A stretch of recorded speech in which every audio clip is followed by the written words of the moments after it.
नहीं रहा है अब मुखिया का पद, मलाईदार पद, क्योंकि इस बार बिहार जब पंचायत समिति यानी बिहार का जो चुनाव आयोग है वो ग्राम पंचायत का जो चुनाव करने जा रहा है उसमें हर कुछ स्टेप पर कुछ चेंजिंग करती जा रही है।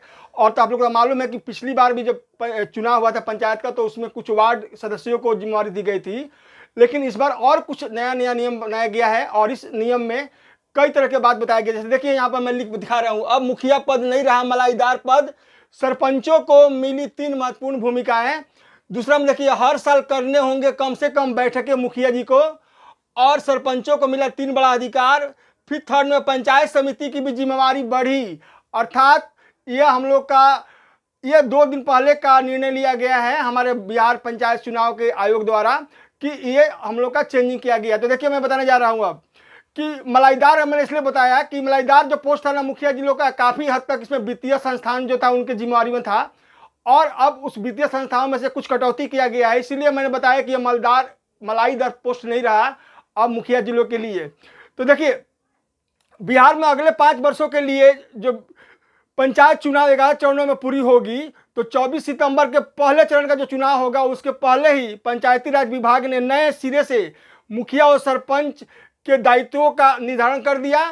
मुखिया को जहां ग्राम सभा और पंचायतों की बैठक बुलाने का अधिकार होगा, वहीं पंचायतों के जिम्मे विकास योजनाओं के लिए मिलने वाली पंजी की निगरानी की भी जिम्मेवारी सरपंच साहब को होगी। और सरपंच गांवों के सड़कों के रख रखाव से लेकर के सिंचाई की व्यवस्था, पशुपालन व्यवस्था को बढ़ावा देने जैसे कार्य करेंगे। अर्थात इसमें सरपंच साहब को पहले जैसा नहीं कि केवल उनको स्टेच्यू बना कर रखा जाता था कि कहीं कहीं मीटिंग करेंगे, लोगों की झगड़ा झमेला नहीं, अब उनको भी इसमें इन्वॉल्व किया जा रहा है। अब देखिए मुखिया को हर साल करने होंगे कम से कम बैठकें, पहला नियम आया। तो मुखिया को अपने कार्य क्षेत्र में एक वर्ष में कम से कम 4 बैठक करने होंगे, और विकास की कार्य योजना बनाने को साथ साथ प्रस्तावों के लिए लागू करने की जवाबदेही भी होगी। इनके अलावा ग्राम पंचायतों के लिए तय किए गए टैक्स, चंदे और अन्य शुल्क की वसूली का इंतजाम भी मुखिया जी के जिम्मे होगी। इतनी बात अब मुखिया जी के जिम्मे आ रही है। अब आप लोग देखिए सरपंचों को मिले 3 अधिकार। तो देख लीजिए मुखिया के साथ सरपंचों को पंचायती राज व्यवस्था में 3 बड़े अधिकार दिए हैं, और ग्राम पंचायत की बैठक को बुलाने तथा उनकी अध्यक्षता करने का अधिकार इन्हें मिला हुआ है।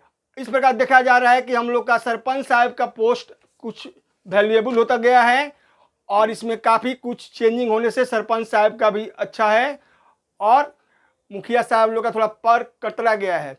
इसके अलावा सरपंच साहब का क्या होगा कि ग्राम पंचायत की कार्यकारी और वित्तीय शक्तियाँ भी इन्हीं के पास रहेगी। देखिए वित्तीय शक्ति भी सरपंच साहब के पास ही रहेगी।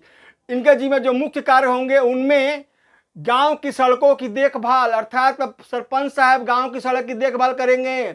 इसके अलावा पशुपालन की व्यवस्था, पशुपालन व्यवसाय का जिम्मेवारी इन्हीं की होगी, और सिंचाई की व्यवस्था भी इनके जिम्मेवारी होगी। तो देखिए 3 बातें, सड़कों की देखभाल करना पहली जिम्मेवारी, दूसरी जिम्मेवारी इनकी होगी पशुपालन व्यवसाय की देखरेख करना, तीसरी व्यवस्था होगी सिंचाई की व्यवस्था करना। इसके अतिरिक्त भी इनको कुछ और काम दिया गया है कि दाह संस्कार, यानी हिंदुओं का जो दाह संस्कार है वह, और मुसलमानों के कब्रिस्तान का रख रखाव भी इन्हीं के जिम्मे होगा।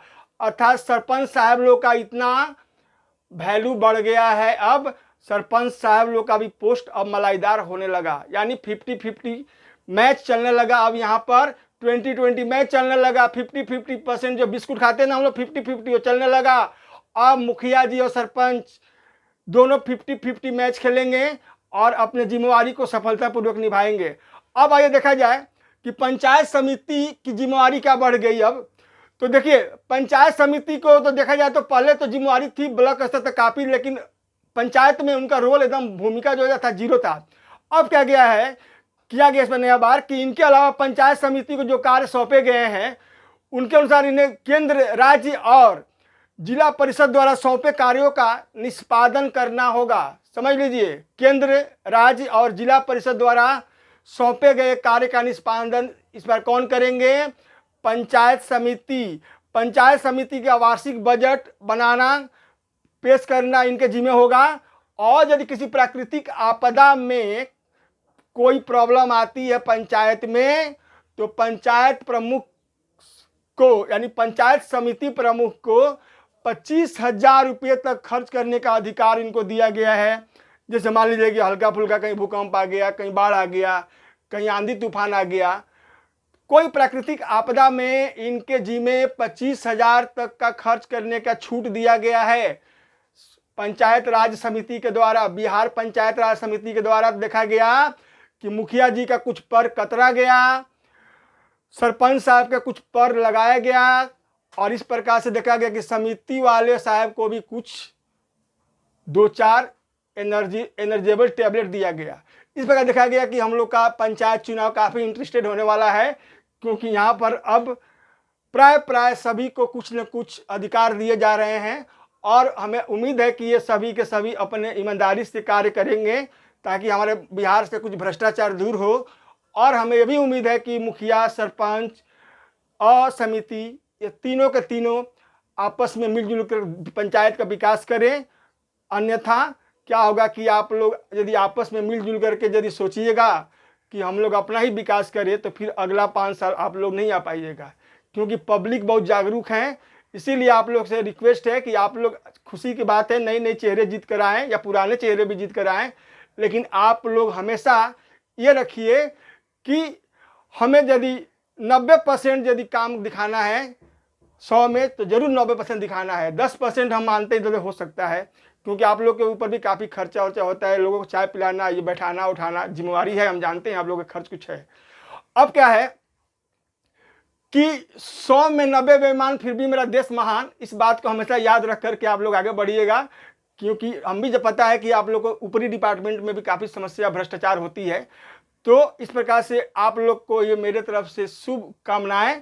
आप लोग अच्छे से कार्य करके लड़िए, लड़ के विजयी होइए, और विजयी होकर के आप लोग अपने अपने पोस्ट को अच्छा से डीलिंग कीजिए, ताकि ग्रामीण विकास हो, बिहार का विकास हो, ग्रामीण जनता का विकास हो। और यही मेरी उम्मीद है, मेरा और मेरे दर्शकों का भी यही उम्मीद है। इस प्रकार से मैं ये अपना आज का तत्काल जो न्यूज़ था, ये हमने आप लोग को दे करके आप लोग से अलविदा लेना है। जय हिंद, जय भारत, धन्यवाद।